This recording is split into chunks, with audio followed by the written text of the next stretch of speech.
Gammon সেতুতে বড় ধরনের বিপত্তি ঘটার সম্ভাবনা। অক্ষরে অক্ষরে পরখ করছেন দূরপাল্লার যাত্রীমহল সহ নিত্য পথযাত্রী। সেতুর বিপদ ঘণ্টা বাজতে শুরু করেছে, আতঙ্কও বিরাজ করছে জনমনে। ওভারলোড লরির বেপরোয়া গতিবিধিতে ঝুঁকিপূর্ণভাবে যাতায়াত নিত্যযাত্রীদের। ঘণ্টার পর ঘণ্টা যানজটে নাকাল জনজীবন।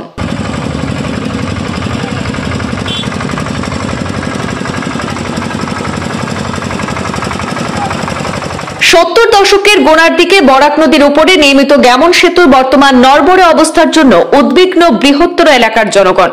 উদ্বেগ প্রকাশ করেছেন স্থানীয় সচেতন নাগরিক মহল থেকে শুরু করে রাজনৈতিক নেতৃবৃন্দরা। যে কোনো সময় বড় ধরনের বিপত্তি ঘটার সম্ভাবনা তীব্র হচ্ছে। সেতুর জয়েন্ট জংশন সহ সেতুর বিভিন্ন অংশে লোহার পেট ফসকে গেছে, ফলে ভারী যানবাহন যাতায়াতের সময় অতিরিক্ত ঝাঁকুনি হয়। এতে আতঙ্কিত হয়ে পড়েন যাত্রীরা। ইতিমধ্যে ওভারলোডের লরির জন্য কাছাড় জেলায় ভাগা শেরখান রোডের আরসিসি সেতু ভেঙে ভয়ঙ্কর দুর্ঘটনা সংঘটিত হয়েছে। ওভারলোডের লরির বেপরোয়া গতিবিধিতে সাধারণ জনজীবন অত্যন্ত ঝুঁকিপূর্ণ হয়ে দাঁড়িয়েছে সেখানে যাতায়াত করা। অতিরিক্ত বোঝাই নিয়ে লরি ডাম্পার চলছে নিয়মের ঊর্ধ্বে। বিশেষ করে দিনরাত 24 ঘন্টায় চুনাপাথর, নদীর পাথর, কয়লা প্রভৃতির ওভারলোডের লরির ধকলে যেমন জাতীয় সড়কের অবস্থা বেহাল, ঠিক তেমনি গ্যামন সেতুটিও আজ ঝুঁকিপূর্ণ অবস্থায়।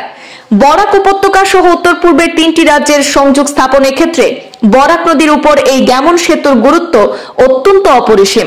ওভারলোডের উপর কঠোর নিয়ন্ত্রণ আনতে জেলা প্রশাসনকে বিহিত ব্যবস্থা গ্রহণ করতে হবে বলে মনে করছেন এলাকার সচেতন নাগরিক সহ যাত্রী মহল। অন্যথায় অসংখ্য ওভারলোডেড লরি চলাচলে একদিকে যেমন গ্যামন সেতু বিকল হওয়ার সম্ভাবনা রয়েছে, ঠিক তেমনি বড়সড় দুর্ঘটনারও আশঙ্কা তীব্র হচ্ছে। তাই সম্ভাব্য বিপদ এড়াতে যথাসময়ে প্রশাসনিক পর্যায়ে কঠোর হতে আহ্বান করেছেন সচেতন মহল।